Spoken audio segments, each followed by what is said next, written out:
Capítulo 8. Platón. A la mañana siguiente, Sofía se despertó de golpe. Eran un poco más de las 5 de la madrugada. Recordó todo lo de la noche anterior, la cinta de video, el profesor y los ejercicios que le había dado Platón. No pudo volverse a dormir, entonces se calzó y bajó muy despacio hasta el jardín. Allí pasó un buen tiempo sentada, meditando sobre los ejercicios que le había dado Platón. De pronto oyó un ruido. Era Hermes, que traía un gran sobre en su boca. Carta número 15. La Academia de Platón. Sofía, iremos directamente al grano. Platón es un filósofo griego que fue discípulo de Sócrates. La muerte de su maestro marcó profundamente su actividad filosófica, a tal punto que publicó el discurso que Sócrates dio en su defensa ante el jurado.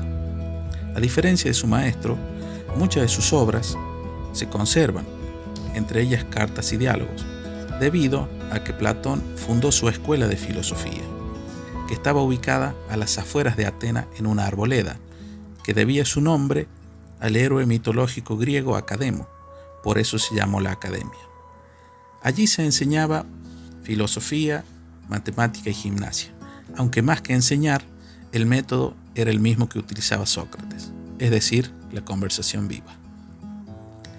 El proyecto filosófico y lo que le interesaba a Platón era la relación entre lo eterno e inalterable por un lado y lo que fluye por el otro.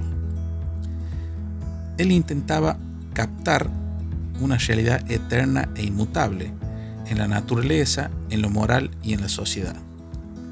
Platón creía que la tarea del filósofo era justamente eso, encontrar e intentar señalar lo que es eternamente verdadero, eternamente hermoso y eternamente bueno. Platón creía que todo lo que podemos tocar y sentir en la naturaleza fluye.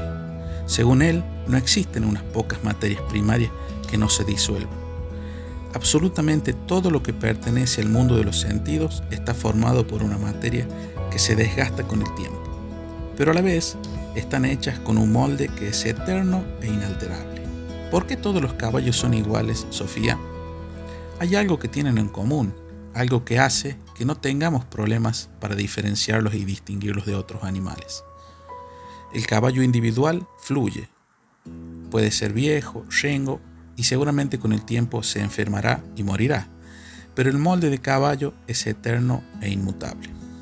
Es decir, que para Platón, lo eterno e inmutable no era una materia primaria física, sino que eran moldes abstractos a cuya imagen todo estaba moldeado. Detrás de todo lo que existe a nuestro alrededor existen unos moldes. A esto lo llamó ideas. Detrás de todos los caballos, de todos los animales que nosotros podemos ver en la naturaleza, están las ideas de esos mismos. Platón pensaba que tenía que haber una realidad detrás del mundo de los sentidos. A esa realidad él llamó el mundo de las ideas. Allí se encuentran las eternas e inmutables imágenes, moldes, detrás de los distintos fenómenos de la naturaleza. A esto Platón llamó teoría de las ideas. Para Platón, la tarea del filósofo era intentar captar algo que sea eterno e inmutable. Él creía que todo lo que vemos a nuestro alrededor en la naturaleza es parte del mundo de los sentidos y por ello no permanece, sino que se disuelve y muere, antes o después. Sobre lo que percibimos con los sentidos, que es justamente todo lo que cambia constantemente, no podemos saber nada con seguridad. Es decir, tenemos conocimientos poco seguros, a diferencia de lo que sí podemos conocer y ver con la razón. Estos sí son conocimientos seguros. Sobre lo que percibimos con los sentidos no podemos confiarnos. Por ejemplo, la facultad de ver puede variar de una persona a otra. En cambio, sí podemos confiar en la razón, porque esta es la misma para todas las personas. Por ejemplo, si en un aula con 30 alumnos preguntas cuál es el color más bonito del arco iris, seguramente obtendrás muchas respuestas y diferentes. En cambio, si preguntas cuánto es 8 por 3, los alumnos deberán llegar al mismo resultado, porque este es producto de un juicio emitido por la razón, y la razón es justamente opuesta a las opiniones y percepciones.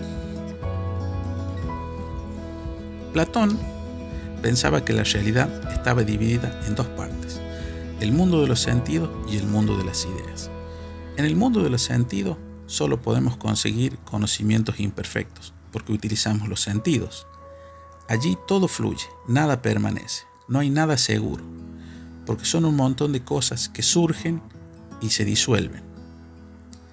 A diferencia del mundo de las ideas, sobre el que sí podemos conseguir conocimientos ciertos y seguros, porque son obtenidos a través de la razón.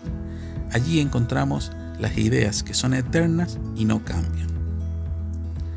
El ser humano también estaba dividido en dos partes: un cuerpo que fluye, que está ligado al mundo de los sentidos y que acaba de la misma manera que todas las cosas del ámbito de los sentidos, y una alma que es inmortal y que es la morada de la razón. Y justamente porque el alma es inmortal es que puede ver el mundo de las ideas. Platón nos habla del camino del filósofo, que no es aferrarse a los reflejos de las ideas en el mundo de los sentidos, a esas sombras de los moldes de las ideas, a esas malas copias, sino que debe preguntarse de dónde proceden y ver más allá de esas malas copias, poder ver qué las origina a esas sombras. Pero la mayoría de las personas está satisfecha con su vida entre sombras. Creen que las sombras son todo. No piensan que tiene que haber algo que origine las sombras.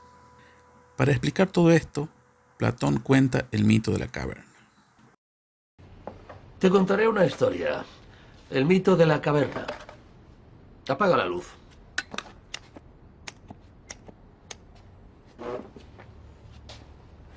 Mira, esta es una cueva. Dentro de la cueva hay unos hombres atados por los pies y por el cuello desde hace mucho tiempo. Solo pueden mirar hacia adelante. Detrás de ellos hay un muro. Y más allá del muro, un fuego encendido. Los hombres que mantienen el fuego mueven unas figuras por encima del muro que se proyectan en la pared de la cueva. ¿Lo ves? Los prisioneros piensan que las sombras que ven reflejadas son la realidad, porque es lo único que pueden ver. ¿Me sigues? Uno de los hombres consigue liberarse de las cadenas y sale al exterior de la cueva. El sol le ciega los ojos, pero poco a poco se acostumbra a la luz y descubre que la realidad es la del exterior y no las sombras de la cueva. Platón, en su obra La República, nos habla del Estado, un Estado ideal, utópico e imaginario, y que éste debía ser gobernado por los filósofos. Platón pensaba que el Estado debía constituirse por tres tipos de clase o castas: los gobernantes, los soldados y los productores. El Estado tenía que ser gobernado por la razón. En relación a la visión de la mujer, Platón tenía una posición muy positiva. En sus diálogos, en la obra El banquete, le da a Diotima un lugar súper importante, como alguien que brindaba conocimiento filosófico. Platón creía que la mujer también podía gobernar el Estado, al igual que los hombres. Lo que sí era importante es que este Estado debía educar y entrenar a las mujeres, al mismo tiempo que debía liberarla de los cuidados de los niños y de las tareas domésticas, creyendo de que tenían las mismas capacidades que los hombres para poder gobernar.